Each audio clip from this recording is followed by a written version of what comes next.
প্রীতি, সালাম এবং শুভেচ্ছা নেবেন। ২ সপ্তাহ পরে আবার বাসায় ফিরেছি, সেই পুরনো সেটআপ।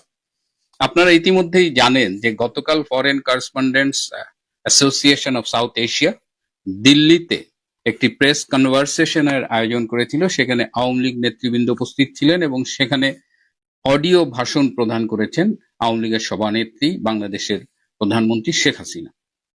ইতিমধ্যে এই ভাষণ নিয়ে অনেক আলোচনা হয়েছে। আমি খুব কিছু পয়েন্টস বলবো। তার আগে আমি একটা জিনিস বলতে চাই যে এবার এই ভাষণটা নিয়ে আমরা কিছু সমালোচনা দেখেছি, যে সমালোচনাগুলো দেখে আমার খুব হাসি পেয়েছে। যেমন কেউ বলেছে যে ভাষণের যে অডিও, অনেকটা সাউন্ড ভালো ছিল না, ঠিক মতো শোনা যায়নি। অনেকে বলেছে যে গোছানো বক্তৃতা ছিল না, অনেকে বলেছে ইংরেজিটা আরো ভালো হতে পারতো। তো এই সমালোচনাগুলো দেখে আমার একটা ব্যক্তিগত অভিজ্ঞতার কথা আপনাদের সাথে শেয়ার করি। আমি যখন পিএইচডি করতে আসছি অস্ট্রেলিয়ায়, সে অনেক আগের কথা, ২০০১ সাল থেকে, এবং তারপরে আমি দীর্ঘদিন মাস্টারি করেছি, নিজেও ১০ জন পিএইচডি স্টুডেন্টের সুপারভিশন কমপ্লিট করেছি। তো যে কথাটা আমি বলতে চাই যে আমাদের যারা সুপারভাইজার ছিল তাদের মধ্যে একটা বিতর্ক আমি খেয়াল করেছি। আমরা যারা নন ইংলিশ স্পিকিং কান্ট্রিজ থেকে আসি, আমরা অনেক ইংরেজিতে ভালো হলেও আমাদের ইংরেজি লেখার মানটা অধিকাংশ সময় যারা হোয়াইট ব্রিটিশ, অস্ট্রেলিয়ান বা আমেরিকান তাদের লেখার তুলনায় একটু দুর্বল।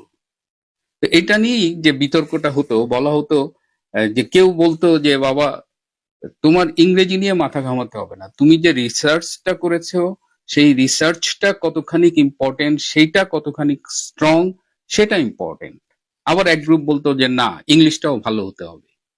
তো একজন সুপারভাইজারের কথা আমার খুব মাথায় গেঁথে আছে যে বাবা, you do your good job, don't think about the language.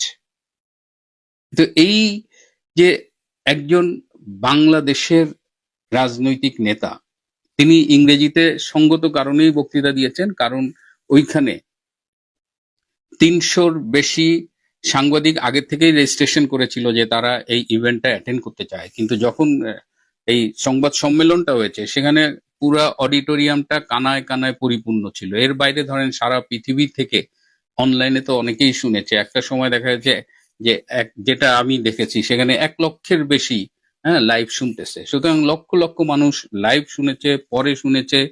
তো শেখ হাসিনার ইংরেজি নিয়ে আমার মাথা ব্যথা নেই।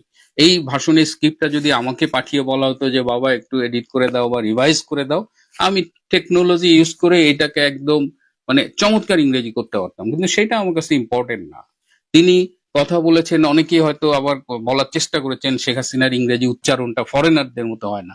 আমাদের তো হওয়ার প্রশ্ন আসে না। কিন্তু এই যে ভাষণটা তিনি দিয়েছেন, এমন একটা সময় দিয়েছেন, সেই ভাষণের গুরুত্ব, আমি তো বলবো যে খুবই সময় উপযোগী একটা ভাষণ তিনি দিয়েছেন। এবং এই ভাষণের কন্টেন্ট নিয়ে আমরা কিন্তু খুব বেশি গভীর আলোচনা শুনিনি। আমি তো খুব মনোযোগ দিয়ে শুনলাম। ৫টি দফা তিনি দিয়েছেন। এই দফার আগে এই ভাষণে তিনি ডক্টর ইনুসকে যেভাবে পোট্রে করেছেন, ডক্টর ইনুস সম্পর্কে যে কথাগুলো বলেছেন, এই ভাষণটা কিন্তু সারা পৃথিবীতে যারা বাংলাদেশের রাজনীতি নিয়ে এই মুহূর্তে ভাবছেন, তারা সবাই শুনবেন, এটা নিয়ে বিশ্লেষণ করবেন। ডক্টর ইনুসকে যেভাবে তিনি বিশ্বের সামনে উপস্থাপন করেছেন, দেখেন এই ডক্টর ইনুস নোবেল লরিয়েট, আমাদের কাছে বিশাল একটা মহামানব হিসেবে ছিলেন। সেই মানুষটার ইমেজটা কিন্তু চ্যালেঞ্জড হয়েছে গতকাল। তিনি কি করছেন?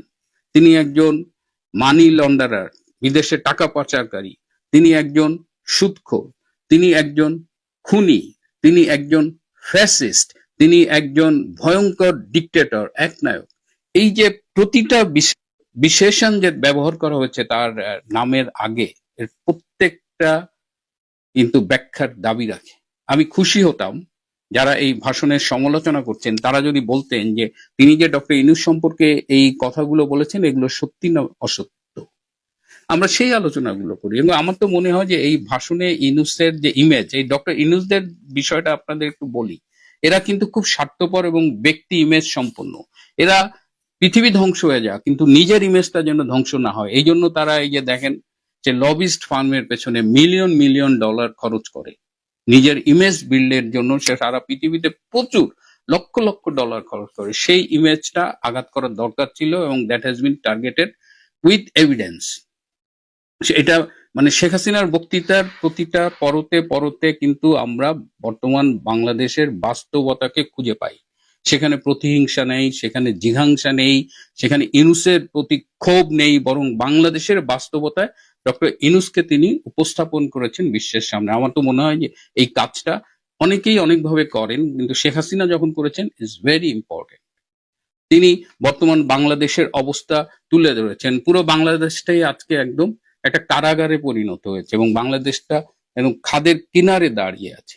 সেখানে মানুষের নির্যাতন, মানুষের প্রতিদিন যে নির্যাতনের মুখোমুখি হচ্ছে, মব সন্ত্রাস, বিচার বিভাগের স্বাধীনতা নেই, গণমাধ্যমের স্বাধীনতা নেই, গণতন্ত্রহীন এই সমস্ত পরিবেশকে তিনি কিন্তু তুলে ধরেছেন। তার প্রতিটা শব্দ এবং প্রতিটা বাক্য, সেটার যদি আমরা এলাবোরেট করি তাহলেই তার ভাষণের গুরুত্বটা অনুধাবন করতে পারবো। তিনি 5টি দফা দিয়েছেন, আপনারা 5 দফা জানেন, কিন্তু আমি তো বলবো প্রথম এবং শেষ দফাটা খুবই গুরুত্বপূর্ণ। তিনি ডক্টর ইনুসের অপসারণ চেয়েছেন, কারণ ডক্টর ইনুসের অধীনে বাংলাদেশে একটি ফ্রি অ্যান্ড ফেয়ার ইলেকশন সম্ভব নয় এবং ডক্টর ইনুসকে অপসারণের মাধ্যমেই বাংলাদেশে গণতন্ত্র পুনরুদ্ধার করতে হবে।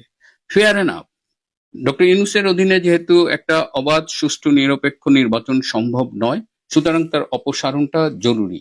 এবং তিনি বাংলাদেশকে পুনরুদ্ধারের যে সংকল্প ব্যক্ত করেছেন এবং এর জন্য দেশবাসীর প্রতি যে আহ্বান জানিয়েছেন, দ্যাটস ভেরি ইম্পর্টেন্ট। অনেকে বলেছেন যে এর আগে অনেক অডিও ভাষণে, বার্তায় তিনি বলেছেন ভোট বর্জন করতে হবে, কিন্তু গতকাল তিনি এ ব্যাপারে কিছু বলেননি। তিনি তো পুরো নির্বাচনটাই মানে আর অ্যাকসেপ্ট করছেন না। ভোট বর্জন তো পরের কথা। এবং বাংলাদেশে নির্বাচন 12 তারিখে হবে, এটার একটা সম্ভাবনা যেমন আছে, এটি না হবার পেছনে কিন্তু কাজ করবার এখনো চলছে। সুতরাং একেবারে উড়িয়ে দিয়েন না যে 12 তারিখে নির্বাচন হবে না, বাট হওয়ার একটা সম্ভাবনা তৈরি হয়েছে।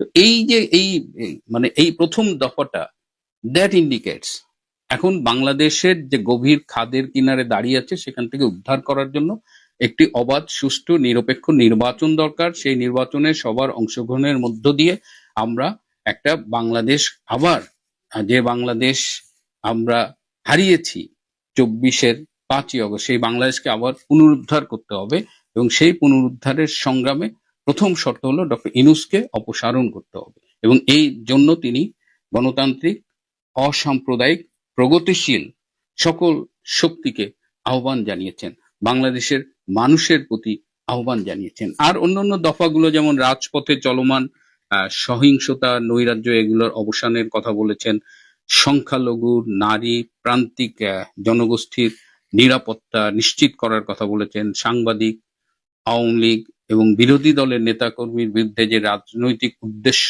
প্রণোদিত আইনের অপব্যবহারের মাধ্যমে যে নির্যাতন চলছে, সেগুলোর অবসান চেয়েছেন। এবং 5 নম্বর দফাটা, যেটা আমি আবারও বলছি, দ্যাটস এগেইন ভেরি ইম্পর্টেন্ট, তিনি বিগত বছরে বাংলাদেশের সংঘটিত যে অপরাধ, খুন, রাহাজানি যা যা হয়েছে, সেটির একটি নিরপেক্ষ তদন্ত করবার জন্য জাতিসংঘের প্রতি আহ্বান জানিয়েছেন। আমার মনে হয় যে জাতিসংঘ should respond to this appeal, এই আবেদনে সাড়া দেওয়া উচিত। কারণ জাতিসংঘ এর আগে যে একটি ডক্টর ইউনূসের অনুরোধে একটি রিপোর্ট করেছে বাংলাদেশে জুলাই আগস্ট 24-এর এই হত্যাকাণ্ড এবং অন্যান্য বিষয় নিয়ে, সেটি এতটাই বিতর্কিত যে পুরো জাতিসংঘ মানবাধিকার কমিশনের ইমেজই প্রশ্নবিদ্ধ হয়েছে। এবং সেখানে ভলকার তুর্ক যে কাজটি করেছেন, এবং যেটা আপনারা হয়তো অনেকে জানেন না, যে এই তদন্ত করার জন্য জাতিসংঘের কোনো বাজেট ছিল না, এই টাকাটা ডক্টর ইউনূস দিয়েছে। তো ডক্টর ইউনূসের এটা একটা পেইড রিপোর্ট ছিল, যেটা এই ভলকার তুর্কের মতো কিছু লোক করে পুরো জাতিসংঘ মানবাধিকার কমিশনকে বিতর্কিত করেছে। তো আজকে জাতিসংঘের উচিত সত্য, আমাদের আসলে এই মুহূর্তে সত্যটা জানতে হবে। জুলাই আগস্ট সহ পরবর্তীতে যত হত্যাকাণ্ড, যত অন্যায় হয়েছে, যত নৈরাজ্য হয়েছে, এগুলোর একটা নিরপেক্ষ তদন্ত দরকার। এবং এই তদন্তটা কেন দরকার সেটিও শেখ হাসিনা খুব স্পষ্ট করে বলেছেন, যে আমাদের একটা সমাজে, আমাদের দেশে যে একটা ক্ষত তৈরি হয়েছে, সেই ক্ষত নিরাময়ের জন্য, একটি রিকনসিলিয়েশনের জন্য এবং একটি ঐক্যবদ্ধ বাংলাদেশ গড়ে তুলবার জন্য, এবং সেখান থেকে মানে বর্তমান যে বাংলাদেশ ধ্বংসের কিনারে দাঁড়িয়ে আছে, সেখান থেকে উত্তরণ ঘটিয়ে সামনে যাবার জন্য এই এই জাতিসংঘের এই তদন্তটা দরকার। আমাদের সবার মিলে বাংলাদেশকে উদ্ধার করতে হলে প্রথম শর্ত, সেই প্রথম দফা ডক্টর ইউনূসের অপসারণ। সুতরাং আমরা আমরা মনে করি যে শেখ হাসিনার এই ভাষণটি নিয়ে অনেক আলোচনা হতে পারে, হওয়া উচিত। এই আলোচনাগুলো একটু মানে আমি একটা গভীর আলোচনা চাই। এই ইংরেজি ভাষা, অডিও কোয়ালিটি, হ্যাঁ, সংবাদ সম্মেলন আয়োজনটা খুব গোছালো হয়নি, এগুলো খুব গুরুত্বহীন আলোচনা। গুরুত্বপূর্ণ আলোচনাটা নিয়েই আসুন আমরা কথা বলি। আমি শেখ হাসিনাকে একটা ধন্যবাদ জানাতে চাই, অত্যন্ত সময় উপযোগী একটা এবং দিক নির্দেশনামূলক একটা বক্তব্য দেওয়ার জন্য। প্রিয় বন্ধুরা, আজ এ পর্যন্তই। নয়াদিল্লি যখন ঢাকা থেকে